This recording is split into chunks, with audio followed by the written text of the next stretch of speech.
아이는 문장을 완성하지 못하고 시선을 아래로 깔았다. 뒤늦게 트인 언어는 감정의 과부하를 견디지 못하고 툭툭 끊어졌다. 엄마가 왜? 성아의 내면에 기묘한 긴장감이 치솟았다. 엄마는 내가 싫은 것만 시켜.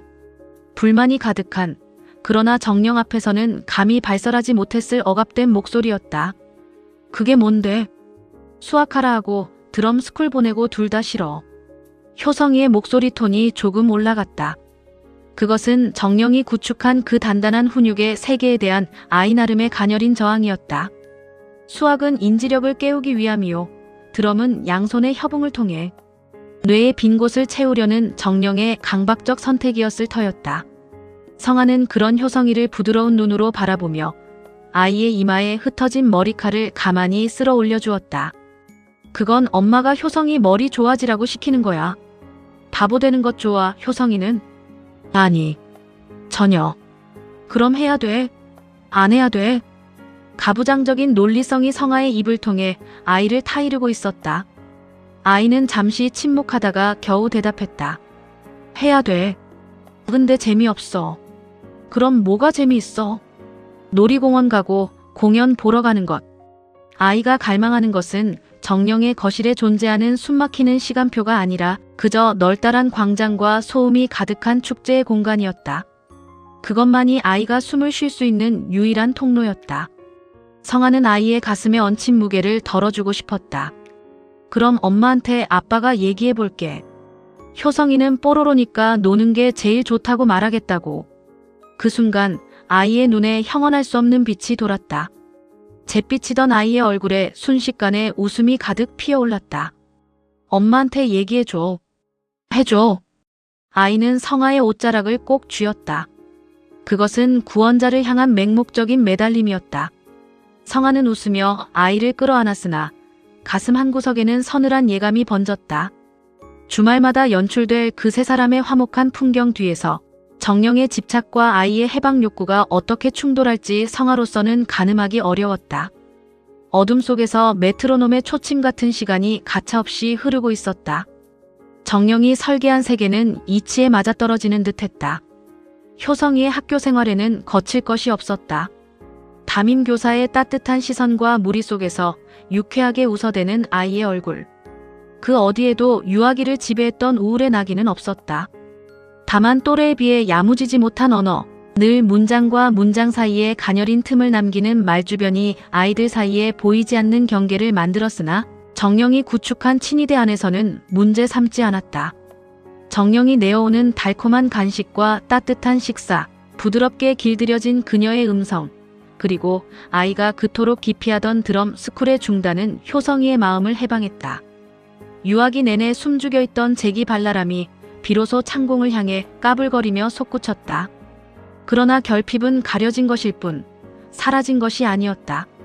파국은 가정학습 시간, 거실 탁자에 5명의 아이가 모여 앉아 수학 문제를 풀 때 도래했다. 효성이의 인지력은 무리 중 가장 가파르게 떨어졌다. 그것은 노력의 문제가 아니라 뇌의 기하학적 회로가 지닌 태생적 한계였다. 정령이 같은 문제를 10번을 반복하여 윽박질러도 효성이는 수의 궤적을 따라잡지 못했다. 옆자리에 앉은 아이가 답답함을 참지 못하고 핀잔을 뱉었다. 왜 이리 답답해? 2칸 앞으로 뒤로 3칸 움직였잖아. 그럼 1칸이 모자란 거잖아. 그것도 몰라. 효성이는 입을 다물었다. 아이의 언어가 다시 완강하게 닫혔다. 시선은 수학책의 무정한 숫자들 위에 얼어붙었다. 그 순간 정령의 내면에서 무언가가 끊어졌다. 자식에 대한 연민은 순식간에 수치심과 우라로 변질되었다. 아무리 내 피부치라 한들 어찌 이리 돌덩이 같은 머리를 타고났단 말인가. 정령의 눈이 뒤집혔다. 그것은 자식의 지체가 자신의 실패로 직결된다는 공포가 낳은 광기였다. 정령은 탁자 위에 놓인 30cm 플라스틱 자를 낚아챘다. 효성이 손바닥 벌려. 목소리는 낮았으나 거실의 공기를 단숨에 얼려버릴 만큼 위협적이었다. 효성이는 두려움에 사시나무 떨듯하며 두 손을 앞으로 내밀었다. 파르르 떨리는 손가락 밑으로 무너져 내리는 입술 사이로 눈물이 먼저 왈칵 쏟아졌다. 정령의 손이 허공을 갈랐다. 강하지도 약하지도 않은 그러나 정확한 징벌의 타격이었다. 찰싹. 아앙. 효성이의 울음보가 비명처럼 거실을 찢었다. 함께 앉아있던 아이들의 눈이 동그랗게 가라앉았고 그들의 어린 얼굴 위로 공포가 경직처럼 흘렀다. 그러나 정령은 멈추지 않았다. 자를 쥔 손을 다시 치켜 올렸다. 매는 이성적 훈육이 아니라 제 뜻대로 움직이지 않는 세계를 향한 어미의 히스테리였다. 그 시각 야간 근무를 마치고 모자란 잠을 청한 뒤 아이를 보러 오던 성아는 아파트 복도에서부터 심장이 뛰었다. 콘크리트 벽을 뚫고 나오는 것은 제 자식의 자지러지는 울음소리였다. 본능적인 흥분이 성아의 이성을 마비시켰다. 성아는 정령의 아파트 현관문을 부서질 듯 세차게 잡아당기며 들이닥쳤다. 거실의 풍경은 참혹했다. 효성이는 얼굴이 새파랗게 질린 채 두 손을 하늘로 향하고 있었고 고장난 수도꼭지처럼 흘러내린 눈물이 공책을 축축하게 적시고 있었다. 성아는 앞뒤 상황을 재거나 따지지 않았다. 그에게 그것은 교육이 아니라 포악이었다. 성아는 걸어가 효성이를 번쩍 들어 품에 안았다. 그리고 사자처럼 포효했다. 애한테 뭔 짓 한 거야? 거실의 공기가 흔들렸다. 정령 역시 물러서지 않고 성아의 이글거리는 눈빛을 마주받으며 소리를 질렀다. 자식의 골육을 깎아서라도 세상을 따라잡겠다는 어미의 집착이 벼려낸 비명이었다. 내 아들 가르치는데 방해하지 마. 내 아들이기도 해. 이게 무슨 교육이야? 두 사람의 고함이 좁은 거실에서 맹렬하게 충돌했다. 아이들은 질려버린 얼굴로 이 부모들의 아수라장을 지켜보았다. 품에 안긴 효성이는 절대적인 구원자의 등장에 울음을 뚝 그쳤다.